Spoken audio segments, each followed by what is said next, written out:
Hi, folks. Welcome to our weekly podcast where we provide leadership and best business practice tips. My name is Paul Raggio. And I am Lisa Raggio, and we are so happy and proud to be partnering with The Signal to bring this to you on a weekly basis. We are here today, tomorrow, and in the future to help you find your way and navigate through these unprecedented times.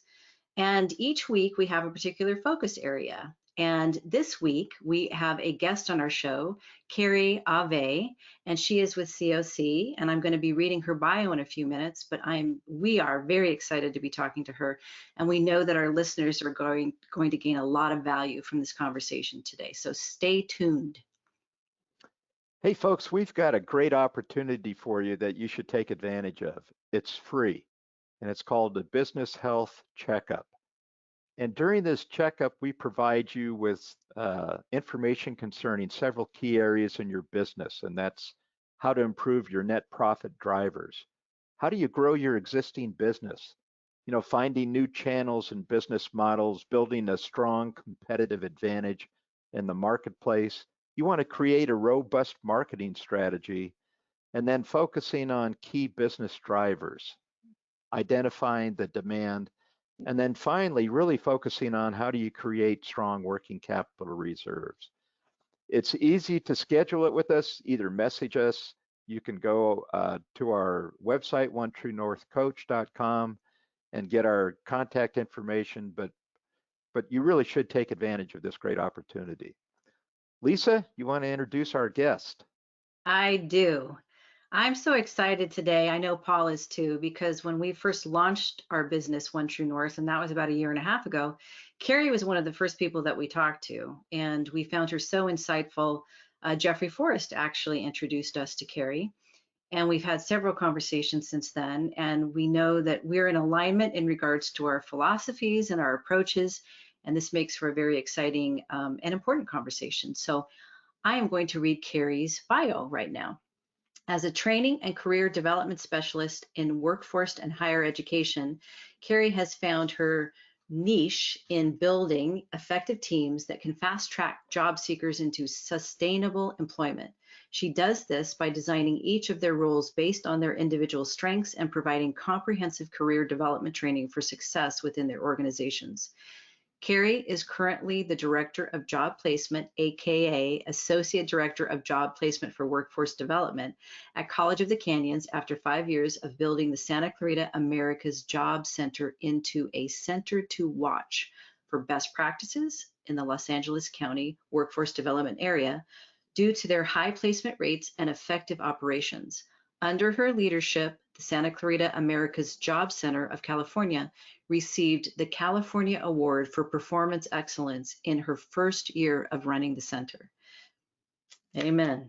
She trains new teams of employment specialists each year to empower their clients to gain employment at the speed of LinkedIn, and is an avid user and contributor to the network in every role she takes on, whether in the classroom, workforce, agency, or career center. Keri actively shares her passion, we know that to be true, for helping all people to lead extraordinary strengths-based lives, and is always eager to take on a new challenge.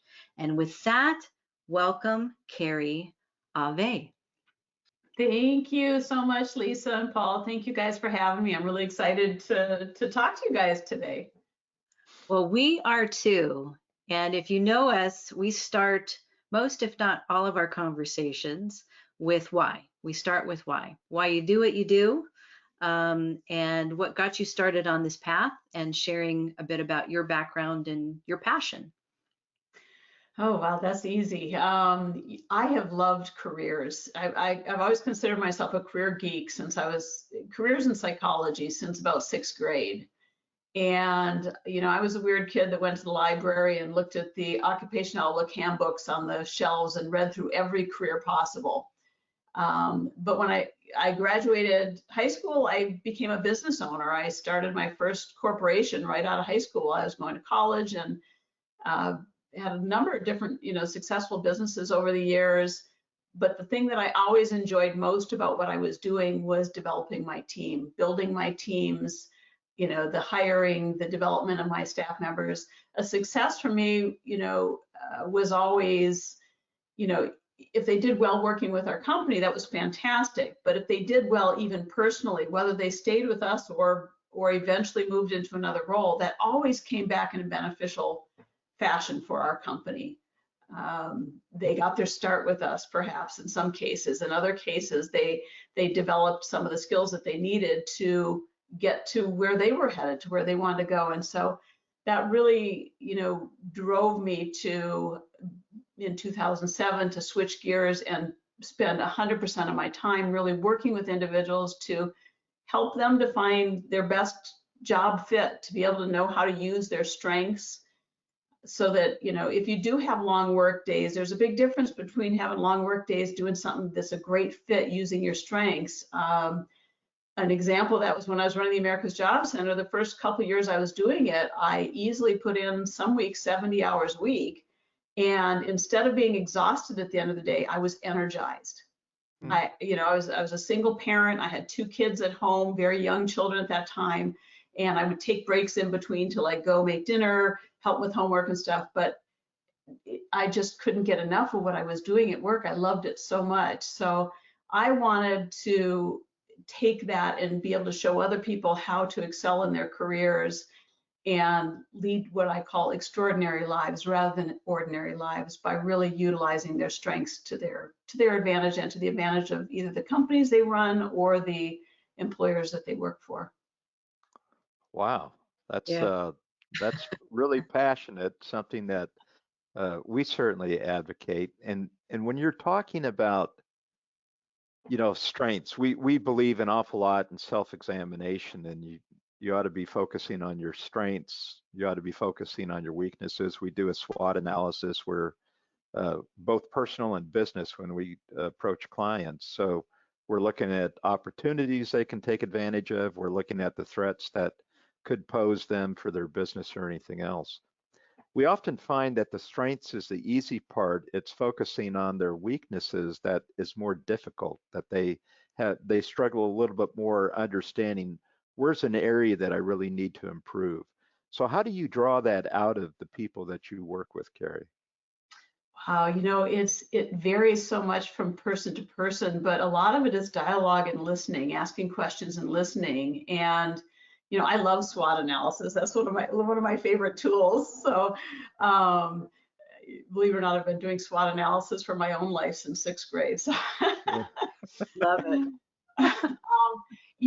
When looking at weaknesses, the way I approach weaknesses is, where are those areas that you're uncomfortable at work, or in your job or in your company? What doesn't make you feel good, because if it's not making you feel good, maybe there's something about it. Maybe there's something that if you improved a certain area or skill, that it won't feel like that. So in there usually lies their weakness. So for example, someone, I'll use myself as an example.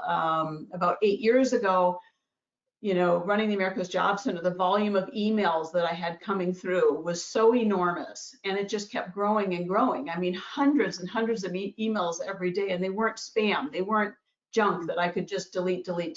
I needed to read and address most of them, and it started to feel a little bit overwhelming. And I think what I realized in looking at it was, okay, this doesn't feel good. What's going on? Well, a weakness I had was I didn't know how to utilize, Outlook, for example, to my advantage, to really utilize those tools and technology that are out there to help me manage my email in a way that was, streamlined, was more effective, so that I didn't have to I kept going back to my email again, having to read the same one. Oh yeah, this was this email. Oh, okay, I got to do something about that. And then once I started to learn these tools, and I'm productivity is a word I love to work on every year for myself, because there's new technology coming out every year. And so when I'm working with people and we look at those pain points, those uncomfortable spots in what they're doing, we can usually pin it down to something that they're uncomfortable doing because they don't feel confident enough in it, or they're lacking a skill or an ability. It's something, oftentimes I even hear with some people I'm working with, well, I'm just not really good at that, or I've never really liked doing that. Public speaking, for example, right? I don't like getting out in front of people. Well, I don't either. I'm very introverted. But when I tapped into the fact that I'm a huge advocate, I can really stand in front of groups from dozens of people to hundreds of people, as long as I'm advocating something. If I'm sharing information or giving them something that I think is going to help them or improve their life in some way, shape, or form, I'm just on fire. I mean, it just excites me to no end. But I had to tap into that first. So I had to look at that as, okay, there's got to be a weakness in here. There's something in here that's working against me rather than for me. What steps can I take to try to turn that around? So that, I mean, that's really how I approach weaknesses, whether I'm working with my team members, other coworkers, coaching clients. That's how I tend to approach the weaknesses, Paul. Yeah. Boy, there's some things I have. I wish that we had an hour or two to talk through all this stuff, because we're org dev or organizational development junkies too. And so I think top of mind, I'm going to prioritize this question is, since a large part of your work sounds like it is in coaching and mentoring, what have you seen as far as being the best step someone can take in regards to whether it is enhancing their performance, their productivity? What is something that you would say is a game changer when you have been mentoring those that you have been working with, that really helps them go in a positive trajectory? Taking time to develop a plan and knowing your priorities. I mean, those are really, really, really key. I mean, in the Career Center, we use employment action plans. So when someone is coming in and they just need help, oh, can you help me get a job at Lowe's, Home Depot, a summer job, students or, that are maybe our freshmen coming in, most of our students work while going to school. We don't necessarily need an employment action plan, but we'll still give them a few steps. Okay, well, here's your steps that you're going to take before we meet next, or to accomplish this goal. Once you've done them, let's loop back around again and see how you did on that.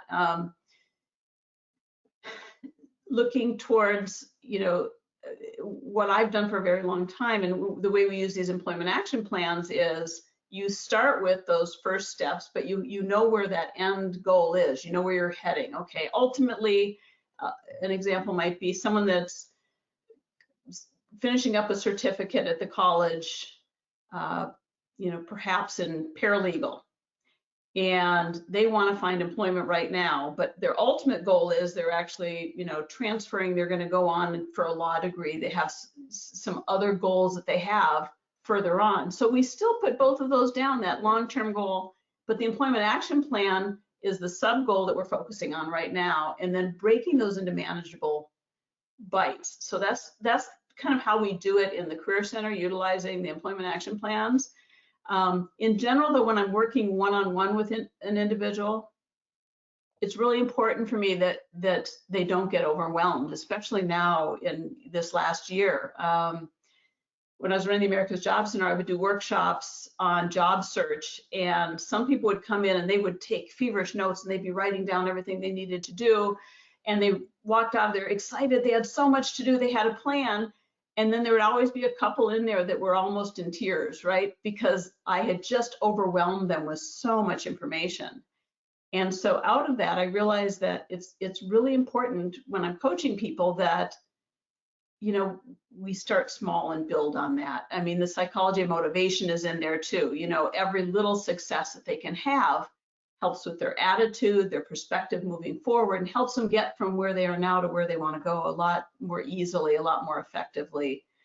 And one tool is that, we can talk about later if you want, but one of the big tools that I like to use is actual, book planners. We have our Outlook, we have other types of planners, but I am a big, have your planner for the year or for the month. Some of the planners run every 3 months. I have some different ones that I utilize. And the key thing that comes out of that is that you end every day looking at what you did well that day, give yourself a little pat on the back, and make sure you know, and I usually use something as easily as like a little, 3M stickies at the end of the night before I leave my desk, before I stop working for the day, as I write down what are my 3 priorities, what do I know that I want to accomplish tomorrow, that I'm going to focus on them before I let anything else knock me off track. And I stick it on my computer so that when I get back there the next day and start again, I know I'm going to focus on that before I get into email, before I do anything else. And that keeps my priorities in order all throughout the day. You know, this is such a big point for our audience and an area that we see lacking so much, especially in terms of running businesses. Is first, they don't dream big enough. They're limited in how they envision their business growth and where it can get to. Second, they don't have a real refined vision. How, where is it that I see or we see ourselves 5 years from now? And paint that picture, whatever that picture may look like. And then we truly do have a skill in helping them go from that level all the way down to what you described, Keri, and stating, well, what do I need to do tomorrow? Or what do I need to do this week in order to accomplish my action plan, in order to accomplish my annual plan, in order to really address the vision that we have? And it's breaking it down step by step where they can actually see a pathway from today to tomorrow. And we've seen a lot of business owners just get stuck in that. They can't get past that point. How have you dealt with that? I mean, even with some of your folks, are you encouraging them dream bigger, do something bigger in your mind, and then then let's fall back from that and show a pathway on how to get there? One of the things I like in that scenario, Paul, is to help them step out of their norm. We get used to doing things the way we've always done them, approaching things the way we've always approached them. Mm-hmm. And we can really get stuck, and it's part of the way our brains work in neuroscience of, those ruts in our brain, and we keep doing the same thing over and over again. And so depending on who I'm working with, if they're a very, creative individual, but I see in talking to them, they're frustrated because they're not actually, approaching the problem in a creative fashion. They've got lists and they've got, everything structured in an order, then we'll do mind maps. I love to do mind maps. You can't see it, but over here, I have this whole wall over here is dry erase. So this is in my home office. And so I do that on a regular basis. If I've got a problem or something I'm going to approach, or I want to figure out which path to take, that road less traveled, trying to figure out which one to go on, I'll do circles for everything. Here's me in the middle. Here's the different options. Okay, and then little offshoots on that. I like to do that with individuals if they're creative. Oftentimes, other people that get caught in a rut, maybe they're more structured individuals, but they're not following their own structure. They're following a structure that's been given to them. This is the way we do things. This is the way our organization does things. And I think it's easy, depending on where you are, in your role in a company or organization, to get stuck in that also. So stepping back and saying, what's comfortable for you in terms of the way you organize things. Sometimes I'll actually talk to people about, where are they most comfortable, in their home or in social settings, and to describe in detail, what does that look like? Why is that a comfortable space for you? And then we try to translate that into the way they approach a problem, the way they're approaching their job, the way they're approaching a specific project. I have found a lot of great success in doing that with individuals. Yeah. Yeah, and Keri, in this time that we've been in, we're going to be approaching 1 year in the near future that COVID has impacted us unprecedentedly.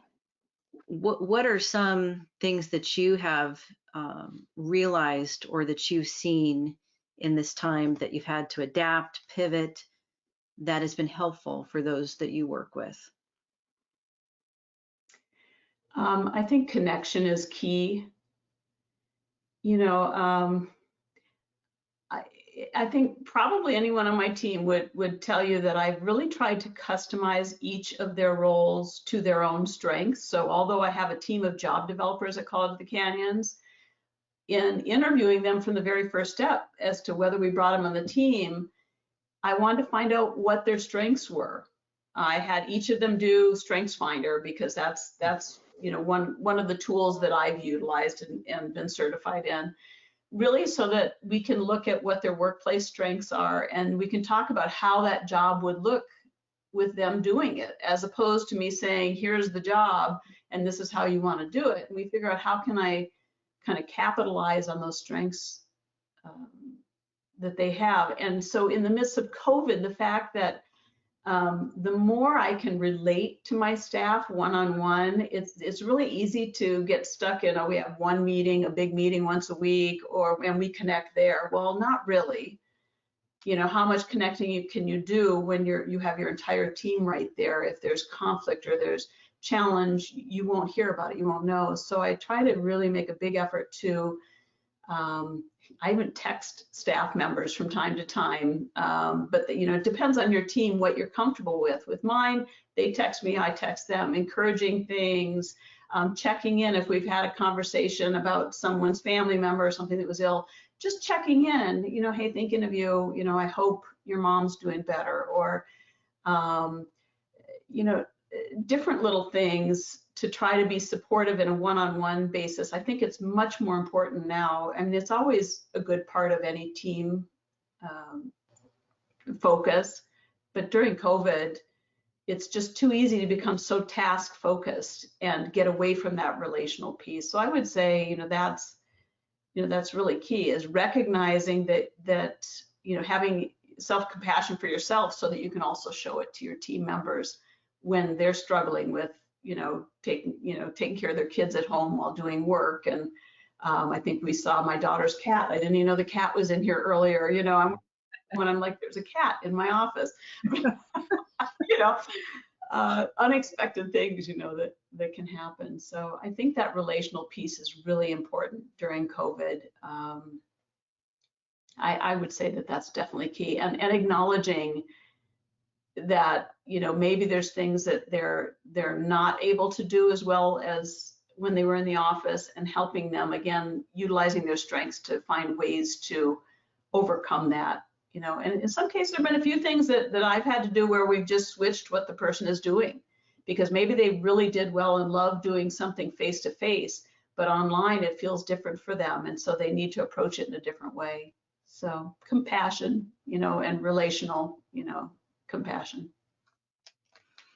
There, you've talked about planning, and I'm aware, just recently the College of the Canyons, which has such a great reputation, not only in our city but state and nationally, just finished a planning conference, and you did it virtually. I mean, that's one of the resulting from the pandemic, but you had, I think, 70, 80 plus people on that virtual call, half-day conference. Talk a little bit about the value of that and what surprised you about that planning conference, even the process of it or the mechanics of it, because it's another area that we can share with our audience, that here's something that the college decided to do. They adapted to what this environment is. They helped firm on holding this conference and understanding the importance of the planning process for the growth of the college. You were a part of it, and certainly I'm sure you helped lead parts of that. But so talk a little bit about the importance of that and some of the things that you had to adapt to in that conference that even surprised you. Well, and the college, you're right. The college does a really great job of doing team building, these administrative retreats. I've been participating in them since about 2012. Every year is something new and something different. I always gain something a lot valuable from it. And one of the key things that I've always enjoyed with it is collaborating with other people from different departments, other parts of the company that really, I don't know what they do or how they do it, or and I think the surprising thing about this year with it being entirely online, it felt, for whatever reason, in some ways, and not, I mean, we've had a lot of great, I'm just, my brain is just flashing back to even last year's administrative retreats and some of the great things we did last year. But the small groups that we were broke into during this retreat gave us an opportunity, after seeing a panel, which, you know, we had you on, which was wonderful. After hearing a panel discussion, breaking into these groups with individual topics, and we revisited them, you know, more than once, and kind of dove a little deeper, and then ended our group over the second day, by the second day, with action items. Where do we take this? Where do we go next? And I think there were five or six different topics that the different teams approached. And I found it, you know, I liked the fact that our teams were, it was almost like having a room to ourselves. Oftentimes when we do these administrative retreats, we're in one big room, and so you've got a table over here is a team, and then you've got a table over there as a team, and back here is a team. Now we could just really focus without any, you know, outside sounds or discussions or anything going on what we were talking about, and you know, what our goal was to discuss, and to see if we had some solutions and direction to put on that topic. So I like that. I really liked that. Yeah. Keri, the more that you shared, you know, we started out this conversation with how much in alignment the three of us are. And it's almost like you've been a fly on the wall in our coaching sessions, because really it's so True. similar. Not to say sister from another mister, but, you know, talking about your developing a plan and being proactive.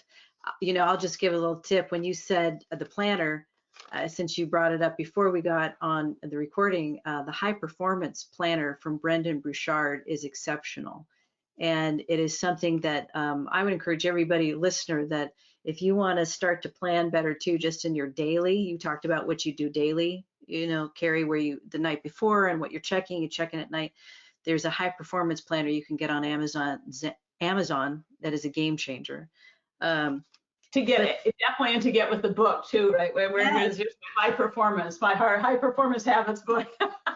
How did I promise you folks, listeners and watchers, we didn't know this. We didn't discuss this before, but as soon as she was talking the way she was, I thought that's been a game changer for me in regards to daily planning and reflection and prepping. And I've said, when I have, you know, a maxed out day where we're talking from 8 to 8, and you've got to be able to perform and deliver, that is such a good way in which you start your day with your intentions and your focus, and who do you have to lead that day? How can you connect with them? And really thinking about those things before. And when you get to the end of the day, you think, oh, wow, how did that all happen? Oh, because you set your intentions and you were clear on what it is that you wanted to either get out of the conversation, the experience, the person, and so on. But just a lot of other things that you talk about, that, you know, knowing your strengths. And when you talk about staying connected, Paul, one of the things we focused on at the beginning and through the pandemic has been to commit to communications.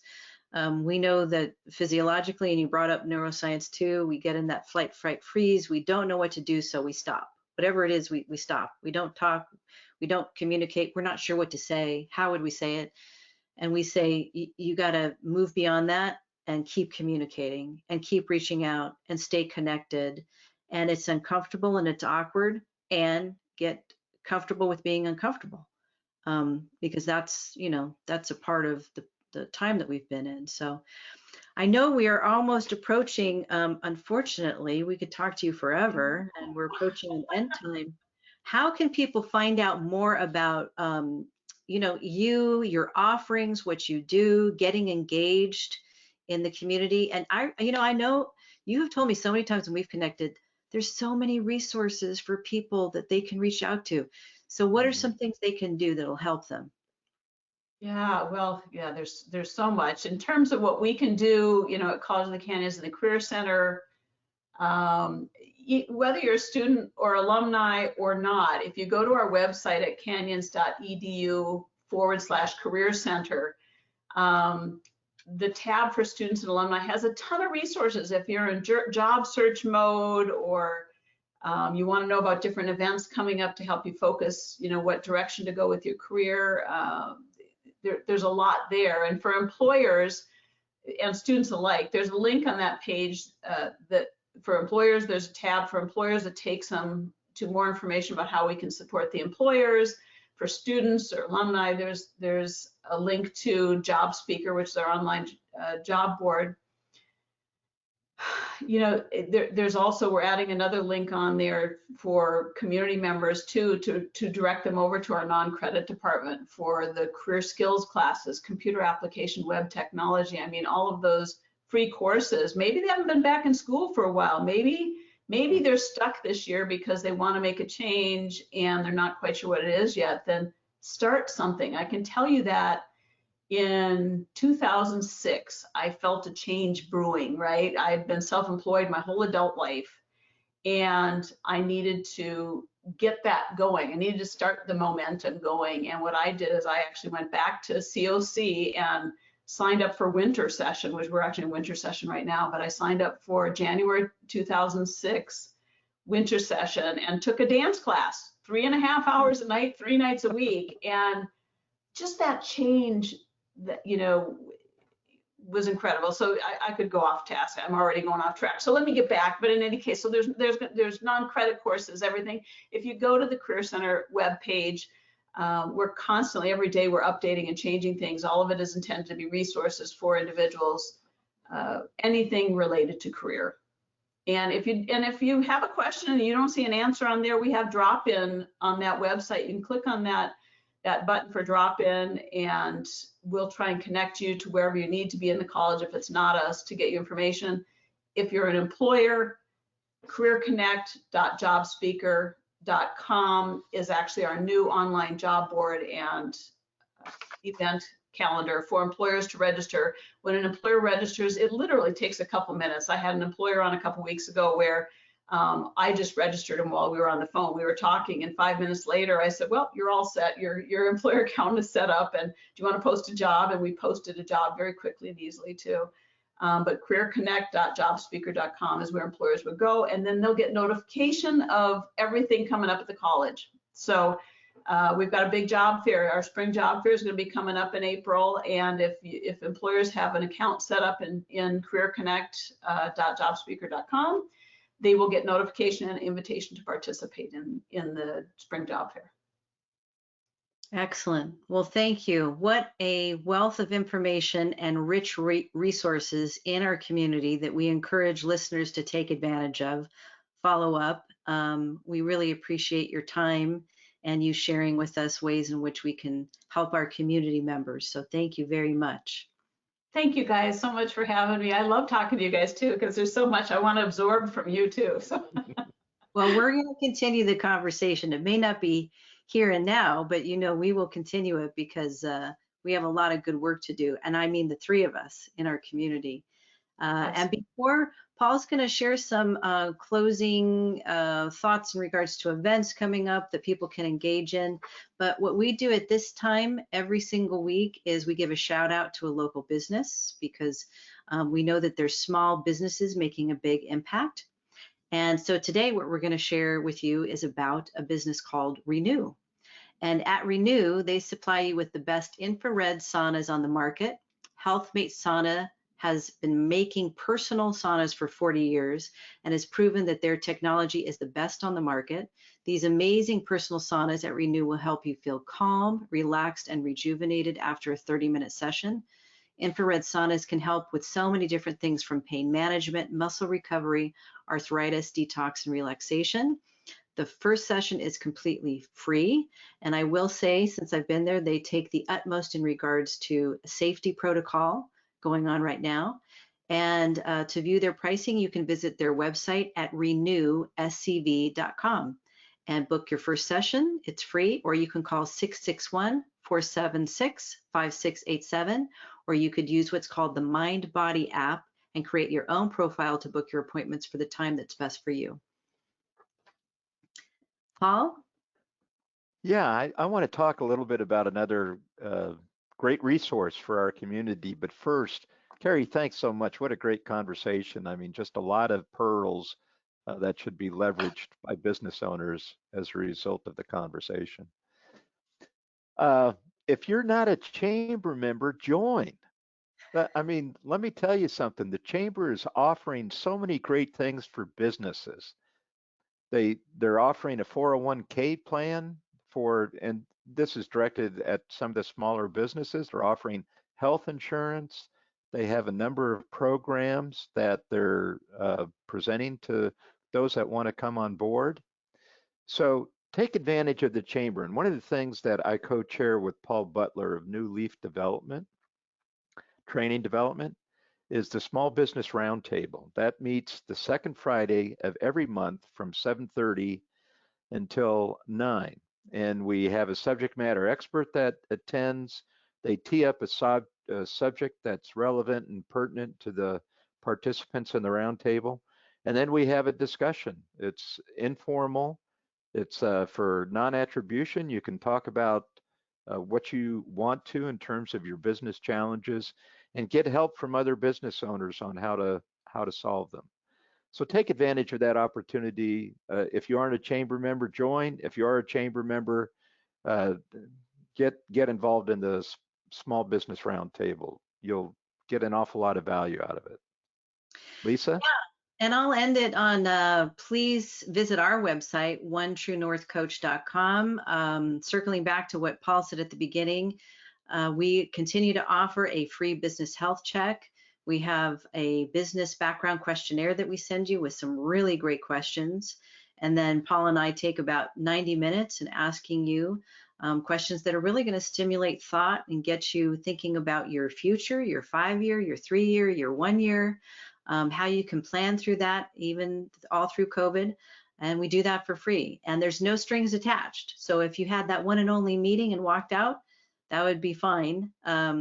We know that we could help you with that, and we know that we can help you afterwards. But we want you to take advantage of that because it's free and it could be really helpful in 2021 so that this community can thrive. And then we have a COVID-19 resource page where we have put information there that has been very beneficial to business owners and organizational leaders as well as they navigate through this time. And you can find out more about what we post in our writings. Paul writes we write a weekly article authored by Paul, and that goes on our Facebook and One True North, our One True North Facebook and LinkedIn pages. And so we're always trying to give as much information as we can out there to help you navigate through this time. So we encourage you to go to our website. Feel free to reach out to us, ask us questions, and we're here to serve. So take advantage of that. And we look forward to seeing you next week. And Keri, again, thank you so much. And we look forward to 2021 being at the end of it, we can look back and say, all right, we were able to grow and learn and have a positive trajectory in Q3 and Q4. There's Thanks, much folks. to be done in 2021. Definitely, Lisa. Right, much to be done. Thank you so much. See you soon. Thanks for having me. Bye.